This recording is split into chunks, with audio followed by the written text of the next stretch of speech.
Welcome back di segmen Fundamental Pandit CNBC Indonesia. Jumpa lagi dengan saya Susi Setiawati. Seperti biasanya pada sore hari kita akan membahas salah satu emiten yang ada di Bursa Efek Indonesia. Untuk sore hari ini kita spesial nih membahas salah satu emiten yang belum lama listing namun sudah menunjukkan kinerja yang cukup ciamik, yaitu salah satu emiten di sektor infrastruktur, PT Pertamina Geothermal Energy Tbk atau dengan kode emiten PGEO yang telah listing di Bursa Efek Indonesia sejak Februari 2023 dengan harga IPO di saat itu adalah sebesar Rp875 per lembar saham. Namun sebelum membahasnya lebih lanjut, kita cek dulu nih pada perdagangan hari ini PGEO sendiri sudah berjalan di harga berapa. Untuk PGEO sendiri hari ini terkoreksi tipis ya atau turun sekitar 5 poin atau terkoreksi 0,55% dengan di harga Rp905 per lembar saham. Lalu seperti apa sih bisnis dari PGEO? Ya, untuk bisnisnya sendiri, jadi PGEO ini merupakan afiliasi dari Pertamina. Kalau kita lihat untuk bisnisnya ini berada di panas bumi ya, atau usahanya panas bumi dan termasuk terbesar di Indonesia.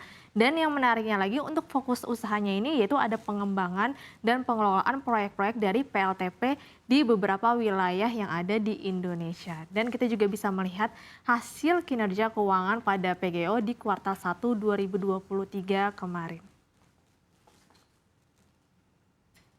Ya, di samping saya ini adalah laporan atau hasil kinerja keuangan dari PGEO di kuartal 1 2023. Kalau kita lihat secara laba bersih tahun berjalan ini sudah dirupiahkan ya. Untuk laba bersih tahun berjalannya sendiri meningkat dari kuartal 1 2022 hanya sekitar 451 miliar dan naik menjadi 703 miliar pada kuartal 1 2023. Jadi kalau dalam jutaan US dollar ini kemarin kuartal 1 ini naik menjadi 46,96 juta US dollar atau bertumbuh sekitar 49,3%. Jadi kenaikan dari laba sendiri kalau kita lihat ini justru berasal dari kenaikan pendapatan nih. Jadi pendapatannya ini naik dari 1,2 triliun menjadi 1,53 triliun rupiah. Dan di bawahnya ini ada beberapa wilayah yang menunjang pendapatan dari PGEO sendiri. Kalau kita lihat di sini ada 5 wilayah. Yang pertama ini ada wilayah Kamojang dari Panas Bumi Kamojang yang dimana porsinya sekitar 39,04%. Jadi kemarin naiknya sekitar atau tumbuhnya sekitar 18,31%. Lalu disusul Lahendong dengan porsi 20,88% dengan kenaikan 23,93%. Kemudian juga ada Ulu Belu yang dimana juga porsinya sekitar 27,20% atau naik sekitar 1,90%. Dan kenaikan terbesar ini ada di Karaha, namun untuk porsinya hanya 2,36% dengan kenaikan sekitar 415,99%. Dan juga Lumut Balai yang dimana porsinya sekitar 10,52% dengan kenaikan 49,11%. Jadi kalau kita lihat di sini porsi yang paling besar adalah Kamojang. Jadi Kamojang ini adalah salah satu wilayah panas bumi yang termasuk tertua yang dioperasionalkan oleh Pertamina sejak tahun 1978 ya kalau kita lihat. Jadi untuk Kamojang sendiri ini memiliki kapasitas sekitar 235 MW yang dimana untuk kapasitas 235 MW ini bisa menyalurkan listrik hingga ke 260.000 rumah. Jadi untuk porsi dari menyuplai asupan listrik ini cukup banyak atau sekitar 260.000 dari untuk wilayah di Indonesia. Dan kita juga bisa melihat rasio keuangan dari PGEO. Ya, di samping saya ini ada rasio keuangan dari PGEO. Untuk yang pertama kita bisa lihat ini untuk harga saham per 2 Juni 2023 di 910 saat itu. Jadi kalau kita lihat secara net profit margin di mana tadi labanya cukup bertumbuh sehingga net profit marginnya sekitar 55,77%.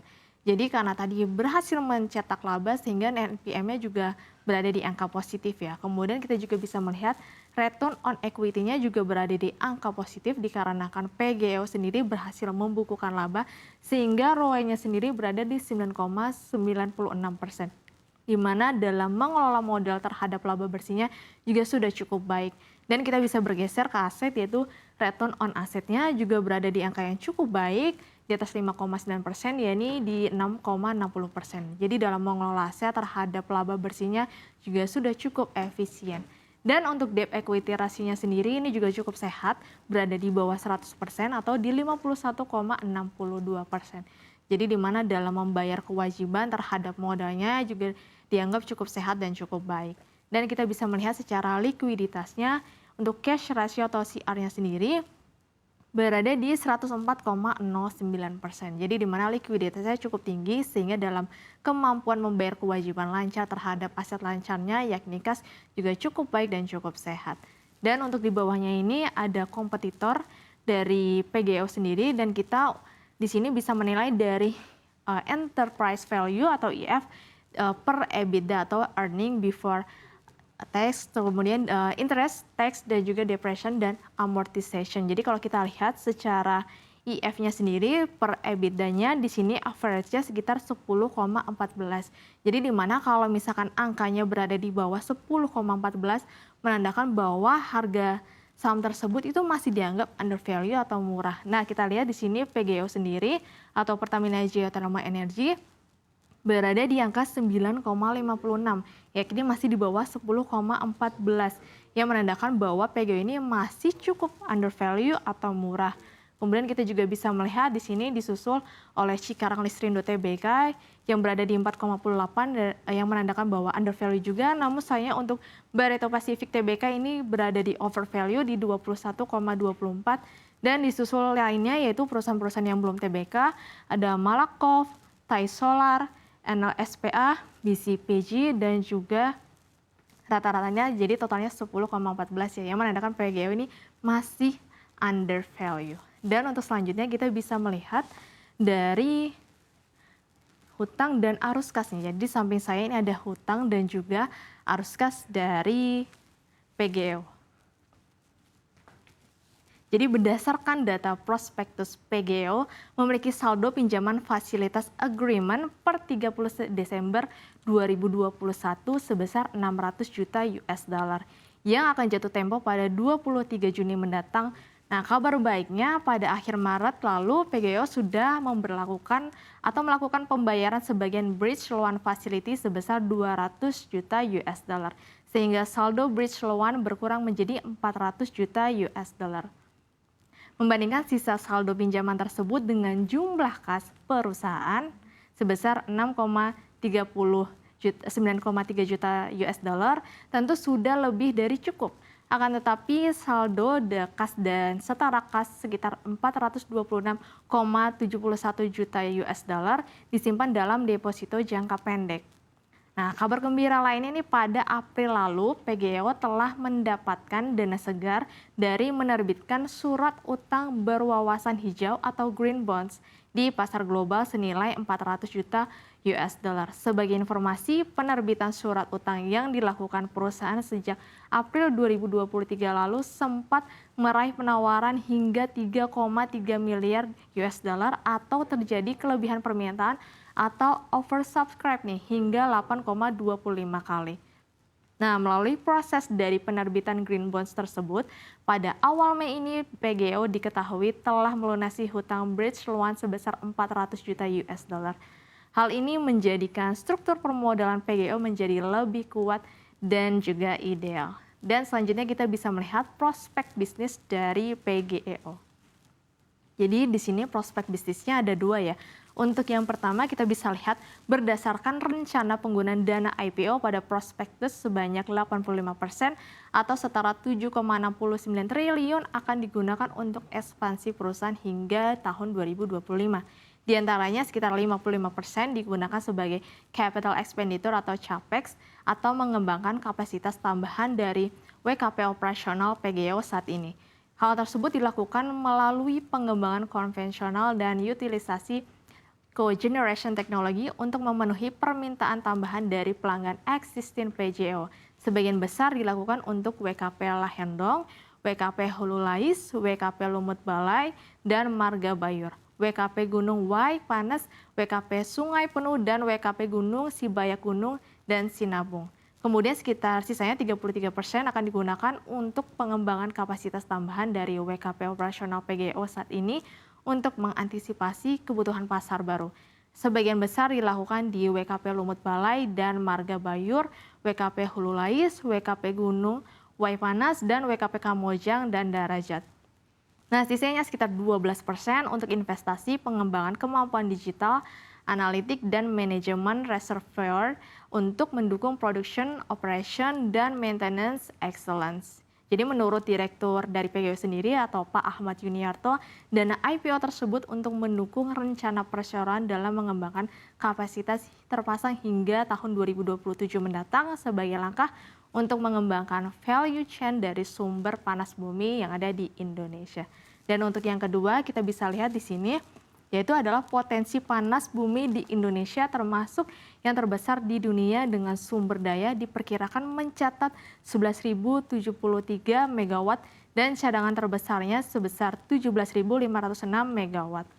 Di mana Indonesia memiliki sumber daya panas bumi yang melimpah dengan 331 titik potensi yang terbesar di seluruh Nusantara.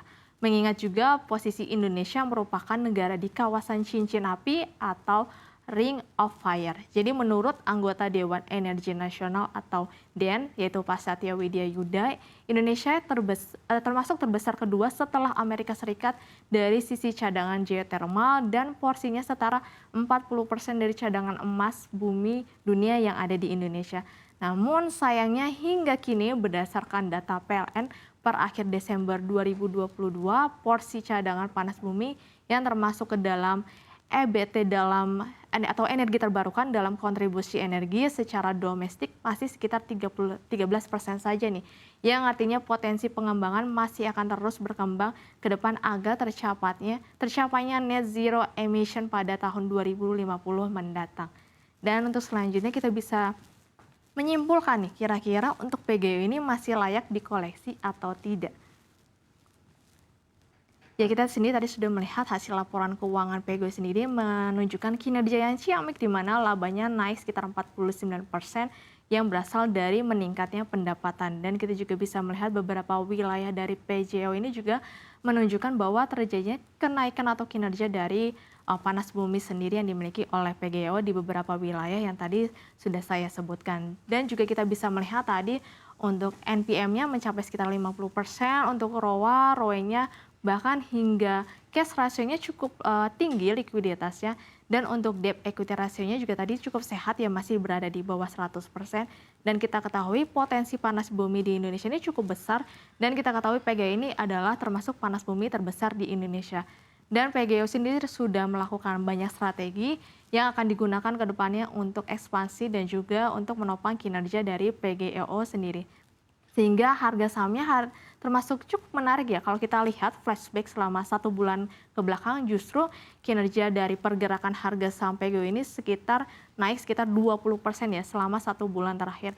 Yang menandakan bahwa sekarang investor sudah yakin atau sudah mulai akumulasi dan masuk kembali di saham PGO yang melihat bahwa prospek bisnisnya cukup baik ke depan, dan juga kinerjanya sudah kita melihat bahwa ada kinerja perbaikan atau kenaikan kinerja sendiri dari laporan keuangannya yang menunjukkan bahwa investor ini sudah yakin bahwa bisnis dari PGO ini ke depannya untuk energi terbarukan bisa bertumbuh dan berkembang lebih baik lagi.